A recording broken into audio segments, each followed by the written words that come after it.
Forwards Unlimited Leader Spotlight video. Today's video we're going to be going over one of the actual characters from the booster set instead of the two characters from the starter deck, which we did in the first two videos. So let's take a look at our first option. Actual characters, let's talk about some of the rules for this type of content going forward so that people don't get a little too confused. So first up, this is a disclaimer. These cards I'm going to mention aren't confirmed to be the best cards to use with these specific leaders. They're just a personal preference. They don't exactly have to be meta. In an attempt to keep these videos short, I won't be showing every card that I even personally think works well with these leaders, just the ones that really pop out to me at a first glance, or really at a first play around if I got a chance to play with these characters in these sort of decks. That being said, different from the past two videos, I'm also going to go over multiple different aspects and cards from each of those aspects, talking about which cards I think work the best with this certain character, and not just one or two aspects in particular. That being said, let's get right into our first leader. And that's going to be, of course, Director Krennic, right? I believe that's how you say his name. He's an Imperial and official leader with Vigilance and Villainy.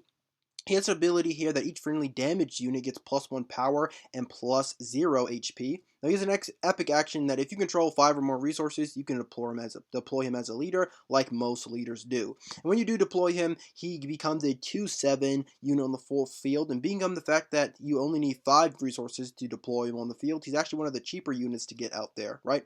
He has his cool Restore ability, which we're going to really put an emphasis on in this video, because it's one of the ways you can really go into playing him, which allows you, when he attacks, heal 2 damage from his base. He has Restore 2, that's what it does. He keeps that same ability where each friendly damage unit gets +1 damage, +1 power, and +0 HP. Now, there's two ways I see building this character personally. You can either really go into the idea that you're trying to really get your units a little bigger than other people's units on the field by getting advantage of this static, all friendly units get +1 power as long as they're, of course, damaged. Or you could really try to go really hard into healing up your base, because he's one of the few leaders I believe that actually has the ability to heal his base with that Restore 2 ability, and not many other characters can do that easily, right? And he's also a pretty easy unit to get out, being only 5 resources need to be owned by you to activate him and put him onto the field as a leader unit. Means he can get him out a little earlier than some of the other people on the board, but he does have sporting a pretty decent 7 HP, which means he could stick around for a decent amount of time. He's not exactly going to just explode and implode in on himself. But let's take a look at some of the other options you can play with him if you were interested in playing him on, say, double Vigilance. So obviously your options for bases are just the standards. You can either use a Security Complex, which is going to allow you to use the epic action to give a shield token to a non-leader unit. Not really my personal preference. If it was up to me, I would just play him with one of the basic bases and not really worry too much about having that epic action at the cost of the 2 extra life.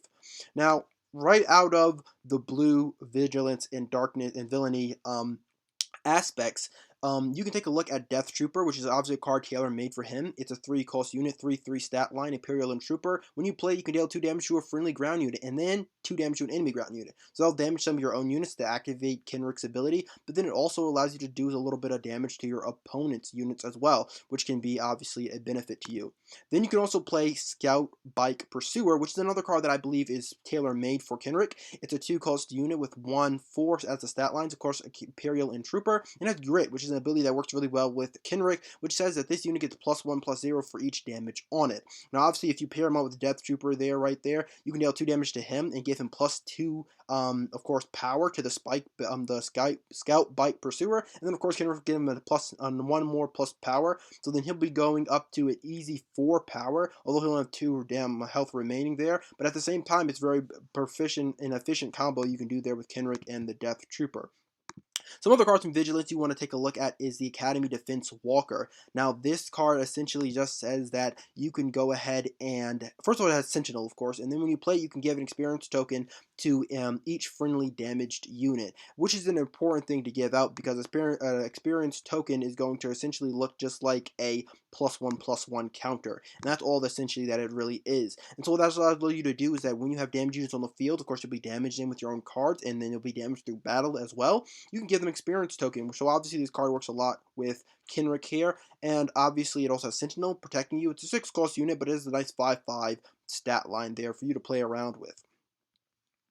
So then another card that I think works pretty well with Kenric, and this is a card that you can play if you're really trying to go into a sort of heal your base type thing, but also has some other effects too, is Make an Opening. It's an event that you can give a unit -2/-2 for the phase, which is going to be your opponent's unit, and then you can heal 2 damage from your base. Well, obviously, it works pretty well with Krennic if you're going in on the whole I'm going to heal my base idea.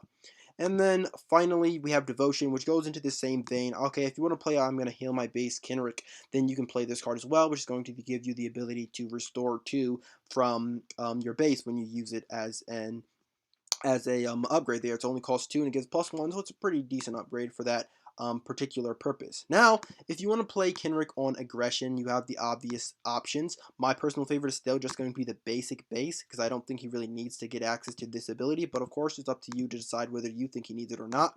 A big card that really stands out when you look at Krennic is going to be the 5th Brother. He's a 3-cost unit. He's going to have 2/4 stat line, and he's going to have raid 1 for each damage counter on him. So when he attacks, he gets +1/+0 for while he's attacking, for each damage on him. And he also has a nice on-attack ability that you can deal 1 damage to this unit, aka him, and deal 1 damage to another ground unit. Similar to the Death Trooper, you can use that to power up him and give him that nice raid +1/+1. And then also Kenric's ability will activate from doing this to himself. It's a great unit, great card for Krennic, in particular if you're going to be playing him on aggression. Another aggression card that I really like with Krennic is going to be the Occupier Siege Tank. It's going to be a 4-cost unit, and it's going to be 5/4. It's going to have grit, again, like the Scout Trooper, the Scout Biker, and it's going to basically say +1/+0 for each damage on him. And quite frankly, with Krennic playing this deck, you're going to accumulate damage anyway, and Kenric's going to allow you to get extra benefits from doing that. So that works into that sort of design space. And then I also kind of like the Benthic 2-Tubes. It's just a cheaper unit, of course, but then it has this nice on-attack ability that another friendly red unit gains a raid 2, which is +2 while attacking. It can sort of buff up your numbers a little bit more, do a little extra damage, just a little something there for that.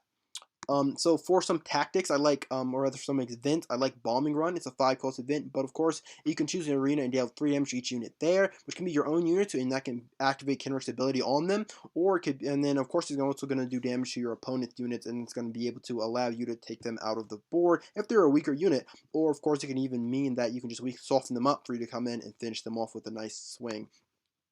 So another card that I really like in Krennic, and this is just going to be on the villainy aspect, is going to be General Veers. Now General Veers is going to have, of course, 3 power, 3 HP, 3 cost, but your other friendly Imperial units get +1/+1. And as you can see, that you have a lot of Imperial units sometimes when you're playing Krennic, so this can actually benefit you an absolute ton, right? So then you can also activate some other just strictly villainous cards like Tie Advanced. When you play, you can give 2 experience tokens to another friendly Imperial unit along the same vein as the last guy we just looked at. Is going to allow you to get some more benefits for having all those Imperial units on the field. Now, if you want to play Krennic on command, my personal preference is again going to be just the generic one, but like I always say, that you always can choose to go ahead for the special one if you so choose.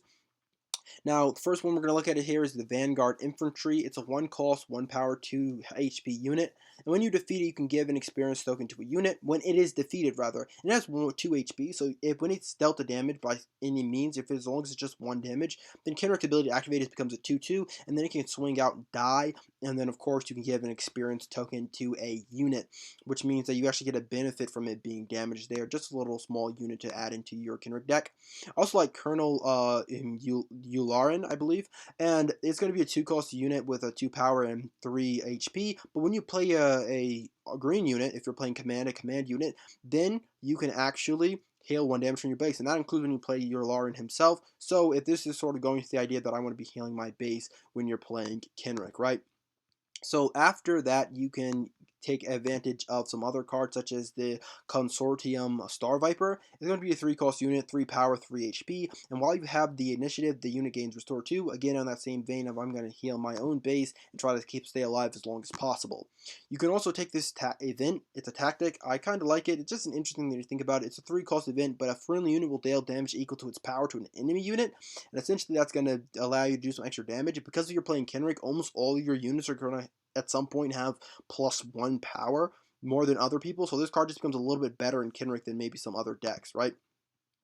And then finally, for green, I believe this is our glass green card. It's going to be Overwhelming Barrage. It's going to be a 5-cost event, but you can give a friendly unit +2/+2 for this phase, and then it deals damage equal to its power divided as you choose amongst any number of other units, which can be your own unit. So you can deal 1 damage to 1 unit that you have on the board to power it up with Krennic, and then you can also do the rest of the damage to another opponent, and you can divide this damage as much as you want. So I really like it, and Krennic in particular. right? So then if you want to go over on to the Cunning aspect symbol, this is the last aspect symbol we're going to be talking about in today's video.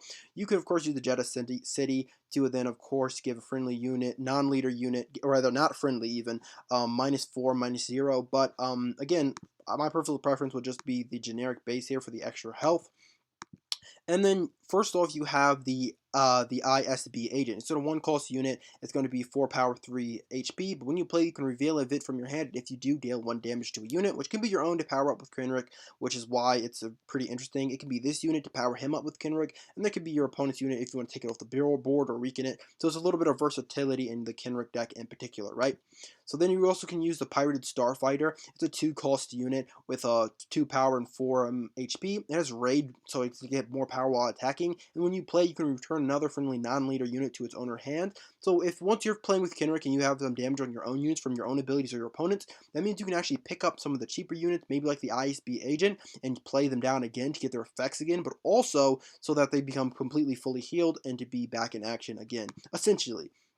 Right, and then also for the events for Cunning, I like Shoot First. It's a 1-cost event, and you can attack with the unit. It gets +1 for the attack, and Krennic might also give it another +1, so it might be a +2 than what it normally might have been otherwise. And then it also deals its combat damage before the defender. So when you're playing as Krennic, and really in the game in general, you're going to have some damaged units that may actually die from attacking, and basically this ability is going to allow you to keep them on the field for a little bit longer by buffing their attack and hopefully killing the opponent unit before they kill you, right? So then finally for, well, not finally, I believe I have a couple more, I have one more tactic after this one to talk about it, but this is a 3-cost event.